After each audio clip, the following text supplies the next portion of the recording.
အားလုံးပဲမင်္ဂလာပါ Silent Night Chess ကနေပြန်လည်ကြိုဆိုပါရစေ။အရင်သင်ခန်းစာမှာကျွန်တော်တို့ဘာလေ့လာခဲ့လဲဆိုရင် attacking and take capturing ကိုလေ့လာခဲ့ပါတယ်။ဒါအပြင် predictive speed နဲ့ unpredictive speed ကိုလည်းခွဲခြားပြီးလေ့လာခဲ့ပါတယ်။အခုဒီသင်ခန်းစာမှာတော့ဘာဆက်ပြီးလေ့လာမလဲဆိုတော့ဟုတ်ပြီလူများကို attack လုပ်တက်ပြီးလူများရဲ့ကစားကောင်စားဖို့ချိန်တက်ပြီးနောက်တစ်ခုလူများရဲ့ကစားကောင်စားတက်ပြီးဆိုရင်ဒီတစ်ခါတစ်ဖက်ပြန်ဘက်ကကိုယ့်ကိုလာချင်ရင်စားဖို့လာချင်ကိုကဘယ်လိုမျိုးကာကွယ်ရမလဲဘယ်လိုမျိုး defend လုပ်ရမလဲဆိုရင်နီလန်းတွေကိုလေ့လာတော့မှာဖြစ်ပါတယ်အဲ့တော့အဓိကအနေနဲ့လူများကကိုယ့်ကိုလာချင်ပြီးဆိုရင်အဓိကကာကွယ်လို့ရတဲ့နီလန်းကြီး၄ခုရှိပါတယ်အဲ့တော့ဟုတ်ပြီဒါဆိုရင်လူများကကိုယ့်ကိုလာချိန်မချိန်ဘယ်လိုမျိုးဘဲချိန်မှာကိုကdefend ရမယ် enemy ကဘဲချိန်မှာကို attack လုပ်ထားလဲဆိုတော့တီးဖို့အတွက်ဆိုရင် enemy ရဲ့နောက်ဆုံး move ကိုကျွန်တော်တို့ကကြည့်ရပါတယ်နောက်ဆုံး move ကို threat လို့လက်ခေါ်တယ်တစ်ဖက်လူအမြဲတမ်းနောက်ဆုံးတစ်ဖက်လူရဲ့နောက်ဆုံး short ကို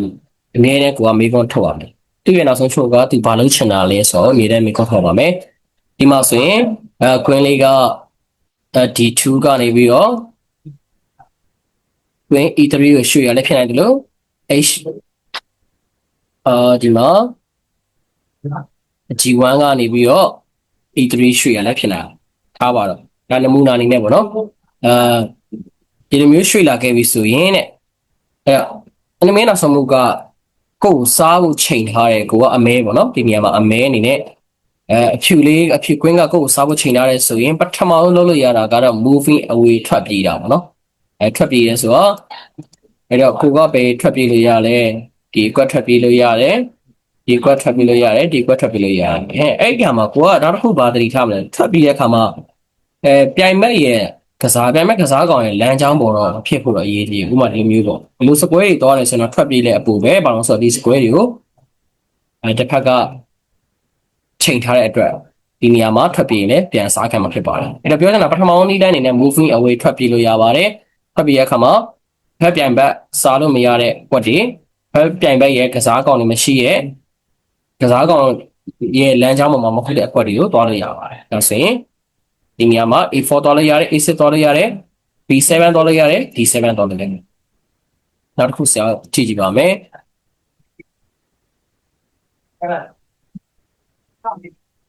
ဒုတိယပုံစံအနေနဲ့ဒီနေရာမှာဆိုရင်ကျွန်တော်တို့ကဖြူရွှေ့တယ်မှာကိုယ်စားဖို့ချိန်ထားတဲ့ကောင်ရှိတဲ့အခါမှာမြို့ကနောက်တစ်လက်ဆိုရင်စားတော့မယ်ဒါကြောင့်မို့ဒီနေရာမှာဆိုလည်းခုနလိုပဲ moving away လုပ်လို့ရပါတယ် moving away လုပ်လို့ရပါတယ်ဒီ square ကိုတွားလို့ရတယ်ဒီ square တွေကိုလည်းတွားလို့ရပါတယ်ဒါပေမဲ့ဒီ square တွေကိုတွားမယ်ဆိုရင်လည်းကျွန်တော်တို့အစားခံမှာဖြစ်ပါတယ်အဲဆိုရင်တော့သူ့ရဲ့ rule လမ်းကြောင်းမှာဖြစ်တဲ့အတွက်အစားခံမှာဖြစ်ပါတယ်ဒီလိုမျိုးတစ်ခါကကိုယ်ချိန်တဲ့အခါမှာအစားမခံအောင်ထွက်ပြေးတာကို moving away လို့ခေါ်ပါတယ်အဲ့ပထမဆုံးနည်းလမ်းအနေနဲ့ကျွန်တော်တို့မှတ်ထားမှာကတစ်ဖက်ကကိုယ်စားဖို့ချိန်ထားတယ်ဆိုရင် defending မှာပထမဆုံးနည်းလမ်းအနေနဲ့ moving away ထွက်ပြေးလို့ရပါတယ်နောက်ဆုံးနောက်တစ်နည်းကြည့်မယ်အဲ့တော့နောက်တစ်နည်းအနေနဲ့ဒီနေရာမှာကိုကအမဲလေးပါဖြူကိုစားမဲ့ကောင်ရှိလားကိုချိန်ထားတဲ့ကောင်ရှိလားရှိတဲ့အခါမှာ queen ကကျွန်တော်ရဲ့ knight ကိုစားတော့မယ်ဒီတစ်ခါကျထွက်မပြေးချင်ဘူးထွက်မပြေးရင်ရောရလားထွက်ပြေးရင်လည်းရလားဆိုရပါတယ်ဒီစပွဲပြေးလို့ရဟုတ်ပြီဒါပေမဲ့ဒီတစ်ခါမှာထွက်ပြေးတဲ့နီလန်းကိုမရွေးချင်ဘူးကျွန်တော်တို့ကထွက်မပြေးပဲနဲ့တခြားနီလန်းတွေကိုကင်လို့မရဘူးလားဆိုရပါတယ်ဒီတစ်ခါ rook ကို C7 ဆိုပြီးရွှေ့လိုက်ပါမယ်ရွေချက်ကတော့မင်းငါ့ကိုစားရင်ငါလည်းမင်းကိုစားမှာကိုယ့်ရဲ့တငယ်ချင်းကိုပြန်ကောက်ခဲ့တဲ့ပုံစံမျိုးပေါ့မင်းငါတငယ်ချင်းစားရင်ငါလည်းမင်းပြန်စားမှာဆိုတော့မျိုး rotate လုပ်လို့ရပါတယ်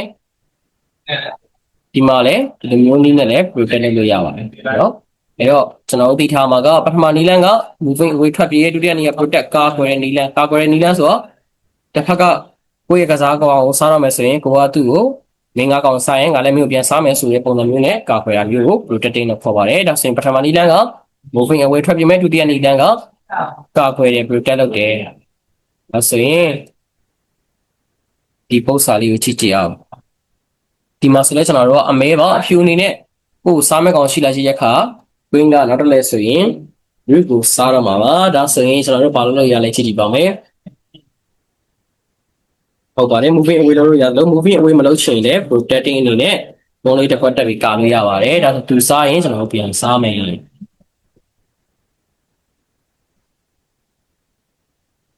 ဒါဆိုရင်ကျွန်တော်တို့နှစ်ခုကိုဒီကနှစ်ခုရပြီလို့ထင်ပါတယ်ဟုတ်ပြီဒါဆိုရင် moving away လည်းမလုပ်ချင်ဘူး rotating လည်းမလုပ်ချင်ဘူးဒီတစ်ခါကျွန်တော်တို့တခြားနည်းလမ်းပါသုံးလို့ရတယ်လည်းကျွန်တော်ကြည့်ပါမယ်ဒါကကျွန်တော်တို့အဖြူပါကိုယ်စားကိုချိန်ထားတဲ့ကောင်ရှိတဲ့အခါမှာ main bishop လေးကဒီမှာချိန်ထားပါတယ်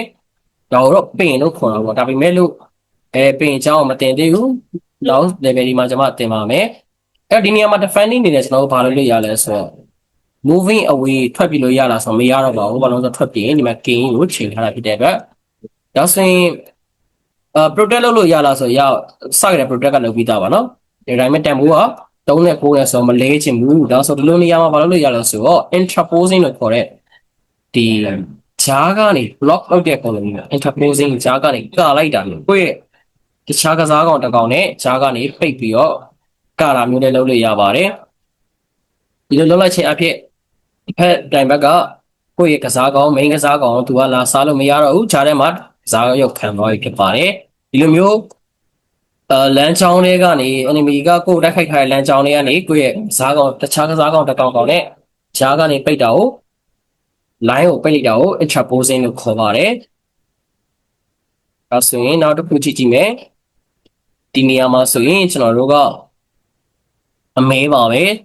Q နေနဲ့ကြည့်မယ်ဆိုရင်ကျွန်တော်တို့စားဖို့ချိန်ထားတာ TV ကလေးပါ TV ကလေးက queen ကိုစားဖို့ချိန်ထားတယ်ခုနလို moving away လည်းလုပ်လို့ရတယ်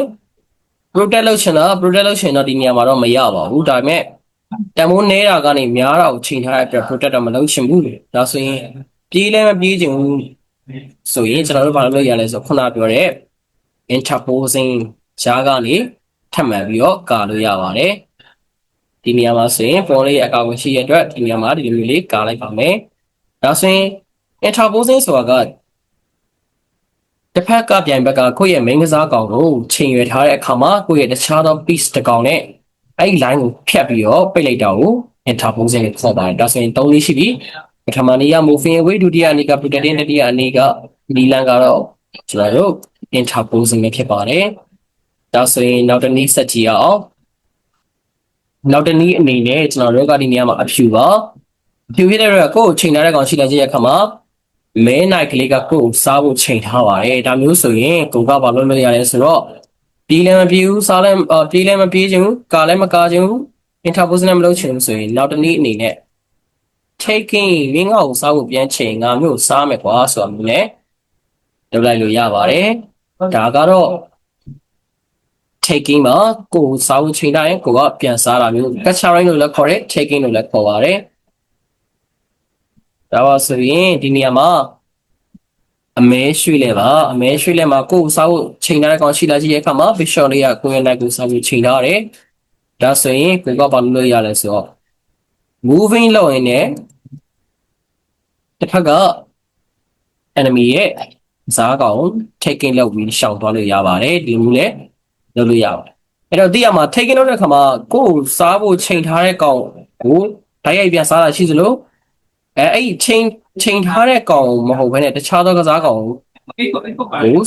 စားရင်လည်းထွက်သွားလို့လည်းရတယ်နောက်တစ်ခုကအဲ့ကိုယ်လာစားဖို့ချိန်တဲ့ကောင်ကိုယ့်ရဲ့တခြား piece တစ်ကောင်နဲ့စားပြတာမျိုးလည်းရှိပါတယ်ဒီကတော့ဒီတော့မှအဓိက၄နည်းရှိရဲ့အဆိုအတိထားလို့လိုပါတယ်ဒီမှာဆိုရင်အဖြူရွှေ့လဲပါအဖြူရွှေ့လဲမှာကိုယ်စားဖို့ချိန်ထားတာက queen နောက်တစ်လေမှာစားတော့မယ်ဒါဆိုရင်ဘာလို့လို့ရလဲဆိုတော့တစ်ခါတလေမှာဒါလေးကတော့ beginner လုံးဝ beginner ဆိုရင်မြေပုံခင်းနေအဲ့တော့ဘာလို့လို့ရလဲဆိုတော့ဖုန်းလေးကိုတစ်ချက်တက်ရင်းနဲ့ clear လုပ်တာပေါ့နော် clear လုပ်တယ်လို့ခေါ်တယ်ဖုန်းလေးကိုတက်လိုက်တယ်ကိုယ့်ရဲ့ကစားကောင်လည်းဒီဂျားထဲမှာပိတ်နေရောကိုယ့်ရဲ့ piece လေးကိုဖယ်ပြီးတော့ကိုယ့်ရဲ့ကစားကောင်အဝေးကနေပြီးတော့လန့်ထိန်တာမျိုးလန့်ပြီးတော့ခဲတာ protect လိုက်တာမျိုးလည်းလုပ်လို့ရပါတယ်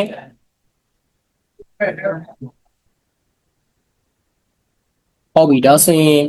ဒီဟာလေးကိုမေးပါမယ်ဒါကအဖြူရွှေ့လဲပါအဖြူရွှေ့လဲမှာ